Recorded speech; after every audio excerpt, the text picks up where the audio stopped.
Sejam muito bem-vindos ao KD Esportes, o canal do futebol paranaense. Tá chegando o final da primeira fase. Esse vídeo aqui nós vamos repercutir os resultados da 10ª rodada, que, claro, né, chamou muito a atenção pela derrota do Paraná e consequente rebaixamento de forma antecipada. Eu sou Daniel Melo. Nesse vídeo nós vamos repercutir os resultados da 10ª rodada, projetar a última rodada que será disputada amanhã, ver quem pode chegar, aonde pode chegar, já fazer aqui um exercício de futurologia.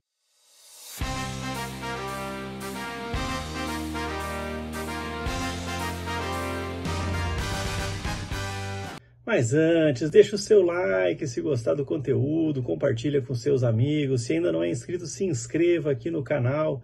E ó, tá acabando o tempo para o sorteio, hein? Ainda temos alguns números ali, não deixe de participar. Vale uma camisa oficial do seu clube, você diz o clube, a gente manda a camisa para você. Um par de ingressos da mesma forma e uma caneca personalizada. São 3 prêmios bem bacanas aí que a gente preparou. Assim que concluir essa rifa aí, são 1000. Bom, mas bora falar da rodada, né? A rodada que começou lá na terça-feira com um jogão de bola ali entre Curitiba e Operário, né? Tem vídeo aqui no canal, inclusive, falando desse jogo. Tem 2 vídeos, né? Um com a visão do torcedor ali do Curitiba, um com a visão do torcedor do Operário. São bem bacanas de ver as perspectivas diferentes, né? Que cada torcedor sentiu e viu esse jogo. Diego Pinheiro, inclusive, estava no estádio, né? Viu lá da arquibancada, assistiu, acompanhou, fez um vídeo muito bacana aí com a visão do fantasma desse empate, né? Que, de certa forma, o empate não é bom para nenhum dos dois, né? O Operário, que era líder, acabou perdendo aí essa condição, caindo para a 3ª posição. E o Curitiba, né, que tinha ali a expectativa de chegar na última rodada ainda com chance de liderança também, cair para a 4ª posição e fica praticamente descartada aí a possibilidade de concluir a primeira fase em primeiro lugar. Já na quarta-feira tivemos os jogos de São Joséense 2, Rio Branco 0, esse jogo que salvou, né, de certa forma aí salvou o São Joséense ou encaminhou a salvação do São Joséense. Aqui na tabela você pode ver, né, o São Joséense já vai a 10 pontos, né, e o Rio Branco fica com 7, no confronto direto. São Joséense que deu sinais aí de que seria rebaixado por conta das primeiras rodadas, né, somou pouquíssimos pontos, mas quando chegou a hora da verdade, enfrentando aqueles times que têm a mesma estrutura, ou uma estrutura semelhante à dele, né, que são estruturas de menor poder aquisitivo, menor calendário, né, ele se mostrou bastante eficiente, né, venceu os 2 confrontos diretos, contra o Paraná e contra o São Joséense, contra o Rio Branco, né, e o São Joséense com isso chega a 10 pontos, praticamente se salva, né. Também jogaram Londrina 2, Andraus 1. Londrina, com esse resultado, assumiu a liderança, né? Voltou à liderança. O Andraus se manteve lá com 10 pontos, também com boas chances aí de escapar do rebaixamento, né? O Cianorte, então, 2-0 no Paraná, o resultado que colocou o Cianorte na 5ª posição, empatado com o Curitiba, e numa briga aí, uma boa condição de brigar para ficar no G4, né? Que além de garantir vaga lá na Copa do Brasil, ainda garante disputar os jogos decisivos do mata-mata em casa, né? Então, uma condição muito favorável para o Cianorte, que fez uma excelente campanha, né? O Cianorte, que também é um time que é de menor estrutura, né? Assim como o Paraná, como o Rio Branco, né? São times que têm menos poder financeiro, né? Apesar de ter virado SAF, mas que se organizou de forma muito inteligente, né? Se organizou, trouxe jogadores aí, fez um serviço de scout muito bom, né? Tem até acho que é coreano, né, que joga nesse time, tá fazendo gol. Então o Cianorte aí conseguindo uma campanha de destaque, né? Também na quarta-feira, Maringá 3-0 no Azures, o Maringá que oscilou bastante nessa primeira fase, eu diria até que decepcionou um pouco, principalmente a minha expectativa, mas a expectativa da torcida, né? De que estaria brigando mais em cima na tabela, mas com esse resultado foi a 16 pontos, também chega na última rodada brigando aí para G4, né, brigando para já conseguir uma vaga na Copa do Brasil do ano que vem novamente, ele que disputa esse ano a Copa do Brasil, e também, né, melhores condições aí de jogar, decidir lá no WD, onde ele é sempre muito forte, né. E fechando a rodada, o empate em 0-0 do Atlético Paranaense e Cascavel, empate em que foi praticamente um jogo treino, ataque contra defesa, né? O Cascavel montou as suas linhas bem baixas, né? E deixou a bola com o Atlético Paranaense o tempo inteiro. O Atlético martelou, mas as bolas foram na trave, né? Não entrou. Até o pênalti foi na trave, né? O rebote acabou perdendo, a bola voltou em cima do jogador do Atlético, ele chutou para fora. E um jogo também com muitas polêmicas, né? Teve inclusive um lance ali que o jogador do Cascavel mergulha para dar um peixinho na bola e corta a bola com a mão, né? Visivelmente com a mão. O juiz chegou, na hora do lance, ele chegou a titubear, pareceu até que ele estava sinalizando o pênalti, o bandeira sinalizou escanteio e ficou naquela, né? Não tem VAR. Olha o prejuízo, né? Os clubes, eu espero que os clubes aprendam a lição, né, com isso.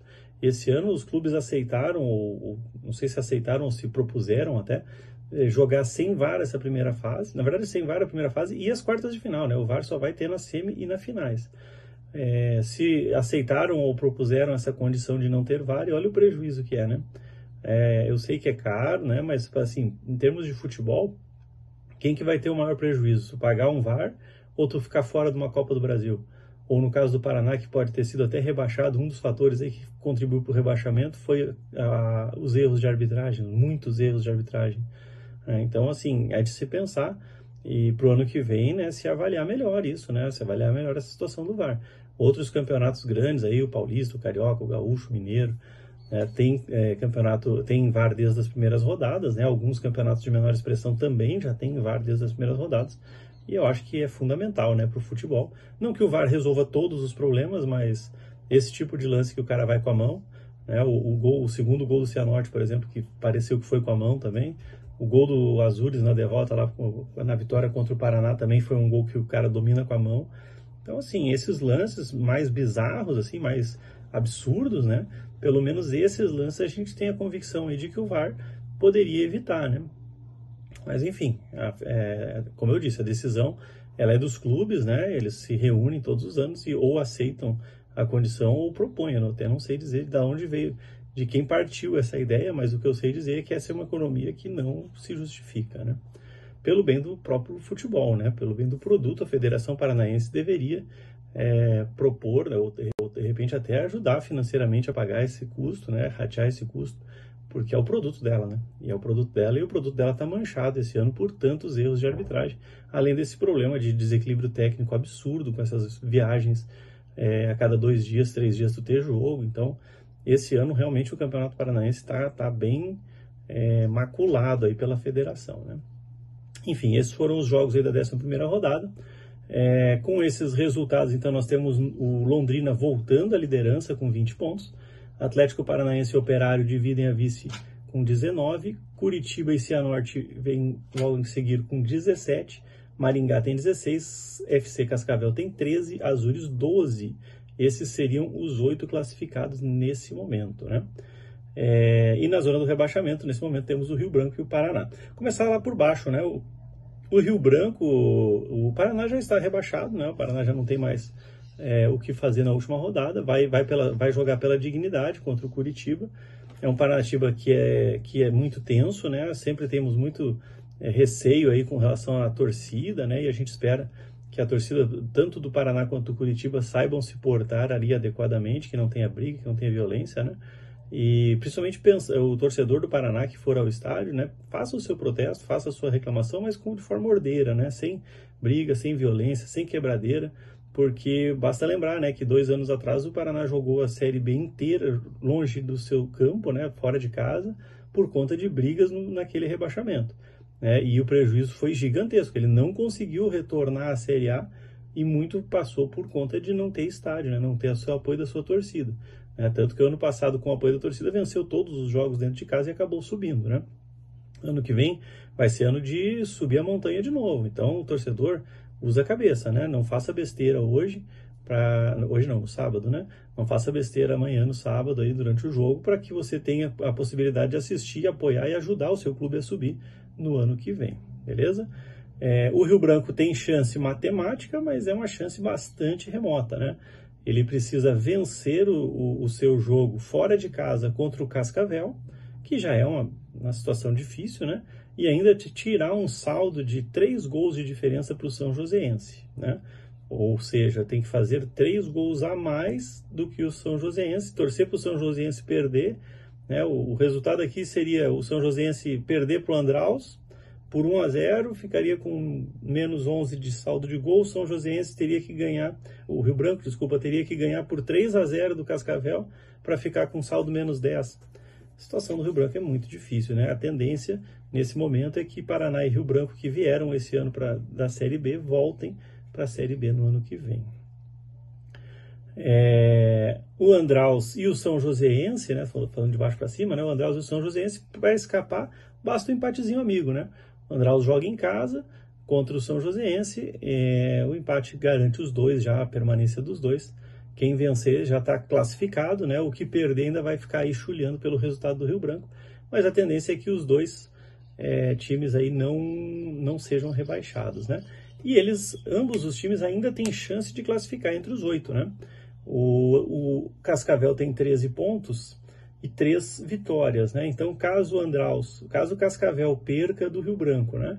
E o Andraus ou o São Joséense vença os seus jogos, independente do placar, porque eles chegariam a 4 vitórias, né? Independente do placar, o Andraus e o São Joséense poderiam ultrapassar aí o Cascavel, aí teria que torcer ainda por um tropeço do Azures, que enfrenta o Cianorte nessa última rodada. É uma combinação improvável, né? Tem que torcer aí por derrotas de Cascavel e de Azures que jogam em casa, né? E ainda vencer o seu jogo, mas só um dos dois, né? Só o vencedor ainda terá essa chance aí, terá essa possibilidade de classificar. Beleza? Agora de cima para baixo, né? A faca e o queijo está na mão do Londrina, né? Que já é o líder com 20 pontos, joga em casa contra o Atlético. Se vencer o jogo, garante, né, a classificação para a Copa do Brasil do ano que vem, garante também a primeira posição geral, o que lhe dá vantagem aí de disputar todos os jogos das fases mata-mata em casa. O Atlético Paranaense também depende só dele, tem 19 pontos, e se vencer o Londrina, vai a 22, né? E também garante aí a primeira colocação. Então, o vencedor desse jogo, que vai ser o confronto mais importante da rodada, né? Londrina e Atlético Paranaense, o vencedor desse jogo fica com a primeira posição. Em caso de empate, o Londrina vai a 21, vai ter que dar uma secadinha no Operário. O Operário tem 19, se vencer vai a 22. O Operário, então, que joga em casa contra o Maringá, precisa vencer, torcer por empate de Londrina e Atlético. Se tiver vencedor entre Londrina e Atlético, o Operário já não consegue mais a liderança, né? Mas se der um empatezinho ali, vencendo o Maringá, o Operário é o líder da primeira fase, né? O Curitiba e o Cianorte, que vem aí na 4ª e na 5ª posição. Curitiba joga contra o Paraná, o clássico, né? Lá na Vila Capanema. O Cianorte joga contra o Azures, lá no Os Pioneiros, né, lá em Pato Branco. Os dois jogam fora de casa, precisam vencer e torcer aí por resultados paralelos para terminar no G4. A vantagem nesse momento é do Curitiba, que ocupa a 4ª posição, né? Mas se o Cianorte vencer e o Curitiba empatar, por exemplo, já fica o Cianorte com essa vaga no G4 e deixa o Curitiba de fora. Para fechar, o Maringá, né? O Maringá tem 16 pontos, precisa vencer o Operário fora de casa e torcer aí por tropeços de Curitiba e Cianorte para terminar no G4. Fica uma missão um pouquinho mais difícil, né? O Cascavel e o Azures já não tem mais chance, né, de chegar entre os 4 primeiros, então vão decidir as fases dos matas, né, fora de casa. Vão jogar a primeira partida em casa e jogar a segunda partida fora, né?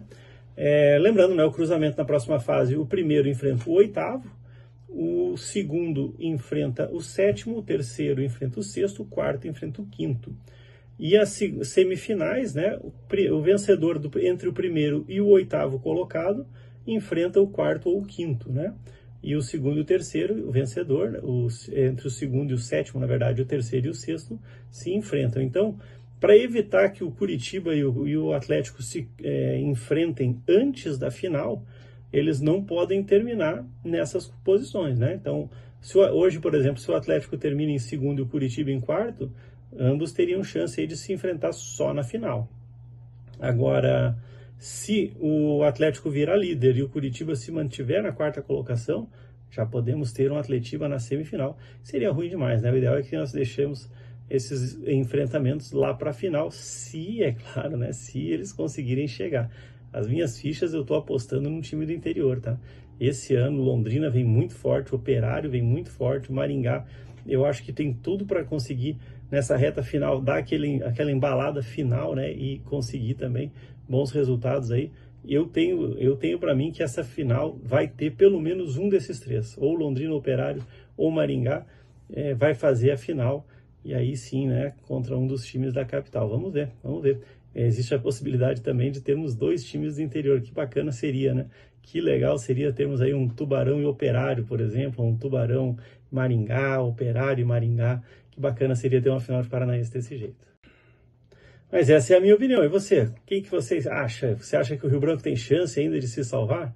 Você acha que vai dar Atletiba antes da final? Será que vai ter Atletiba na final? Quem vai fazer a final? O que você acha? Deixa a sua opinião aqui, eu quero ouvir a sua opinião, é muito importante para nós. A gente sempre lê e responde todos os comentários. Às vezes eu não consigo responder no dia, mas a gente lê e responde todos os comentários. Deixa aqui que ele é muito importante para nós. Também é importante que você deixe o seu like. Se você chegou até aqui, gostou do conteúdo, não deixe de curtir, compartilhar com seus amigos. Se não for inscrito, se inscreva no canal e corre lá. O sorteio ainda está valendo, ainda temos números à disposição. Cada real doado corresponde a um número da sorte. O sorteio será ao vivo na final do Campeonato Paranaense, na live, né? Números finais, depois da final do Campeonato Paranaense. Um grande abraço!